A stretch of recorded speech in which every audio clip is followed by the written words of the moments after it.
Okay, Chelsea, all in about a week and a half, we find out that gold breaks a record of $1,900 an ounce. Hmm. We find out that Warren Buffett and his firm have bought a massive stake in a gold mining company. Hmm. And we find out that Ray Dalio, the guy who always says that cash is crap, I think that's what he says, has just put $400 million of his hedge fund into gold.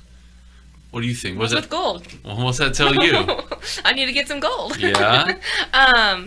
It maybe tells me that there's like sort of a shift, and that the American dollar is maybe not as strong right now, given everything that's kind of going on, that people are looking for a little bit more of a safety zone away from the American dollar. But it's very interesting because I don't know who told me, but it's almost like the articles come out about what Warren Buffett has done, Mm-hmm. but it's like he did that 6 months ago. Yeah. So it's like, okay, now if this comes out and it actually happened 6 months ago, what's he doing now that I'm going to learn about months from now? Yeah, right. If he was already buying gold 6 months ago, then good point. What's he doing now? Another thing to consider is China is dumping more treasuries now than they have in the past as well. Right, right. Yes, that's what I just read your comment the other day. Yeah, the way I see it, it's pretty straightforward. It seems like the smart guys in the room, or the people who understand this and have made a very, very handsome living off of understanding where to make a profit, they see that increasing, the Fed printing about 20% new money just this year, mixed with 40 million people unemployed, mixed with mayors and governors across the country not allowing businesses to reopen Right. or only at 50%, mixed with increased benefits unemployment, mixed with all. It's like a diamond in the rough. Like they've lifted up a rock and found gold. That's Uh-huh. pretty much what's happened. is They're that all they're all They've about it taken now. all of these things and they've said, okay, all these things are happening. What's that one thing that we know to be tried and true? Yeah. And it's gold. I mean, Yeah. Well, what happens when the currency system that you operate in, which is for us the dollar, what happens when the whole thing shatters? Right. And that's, Peter Schiff. Peter Schiff he's been talking about gold for years, and he's been pretty spot on the whole time.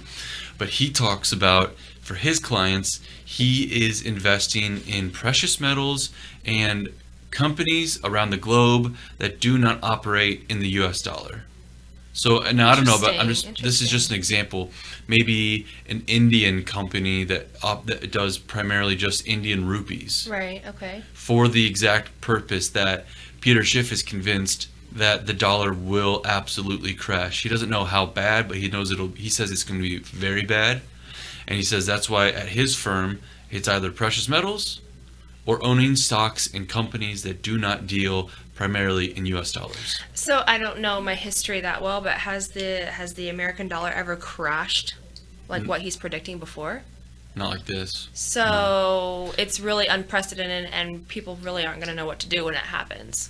Yeah, what we'll start to see are prices of things increase slowly, very quickly, very quickly. You'll see the inflation.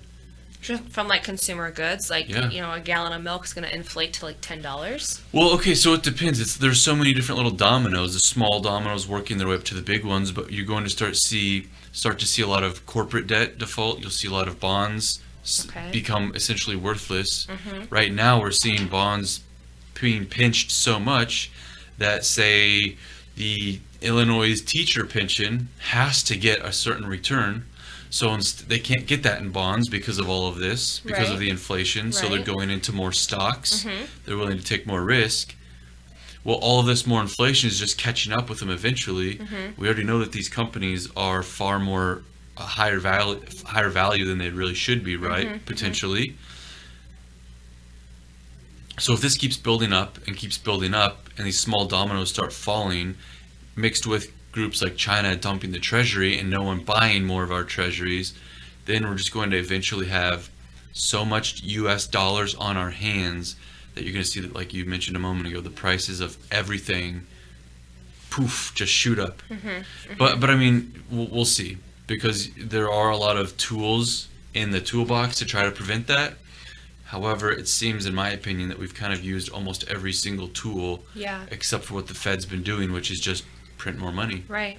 Right. And don't forget that the Federal Reserve has been doing those repo things for about a year now. That's true now. That is true. I think you mentioned that in one of the videos maybe, 6 or 7 months ago? Yeah. That they just dumped a huge amount of money. I think it was the beginning of the year. I think it was every single night they were doing the equivalent of the bailout back in 2008. Almost just shy of $1 billion every single night to keep all of the U.S. banks afloat.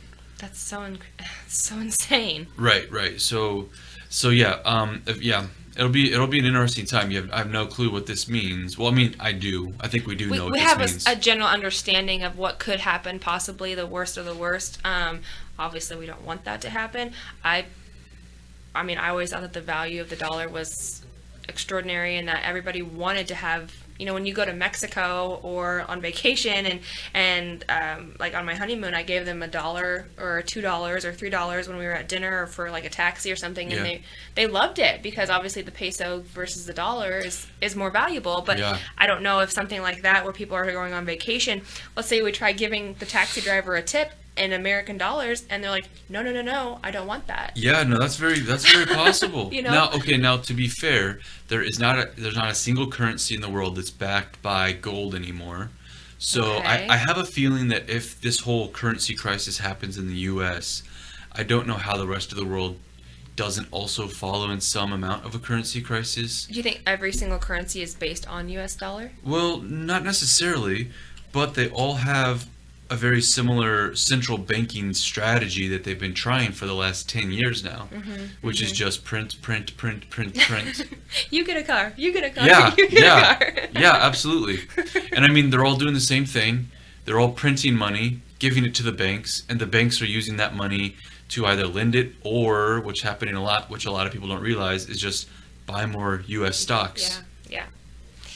I don't know. Scary times. Yeah. Scary times. So we'll see what happens when Warren Buffett's next was it is it quarterly reports? 6 months from now, we'll let you know what he was doing right this second. Wait, are those quarterly or 6-month reports that he does? I think they're quarterly. Quarterly, so we'll find out in the next quarter what he's done in the last quarter. Is that right? Yeah, so you'll find out at the should've beginning known of that. October what he did in the beginning of July. Yeah.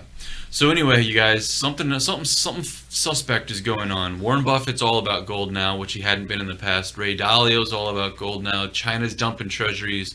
Gold hitting record highs. I could go on with if I had another 10 fingers, I could list another 10 different data points. But gold, precious metals, insurance.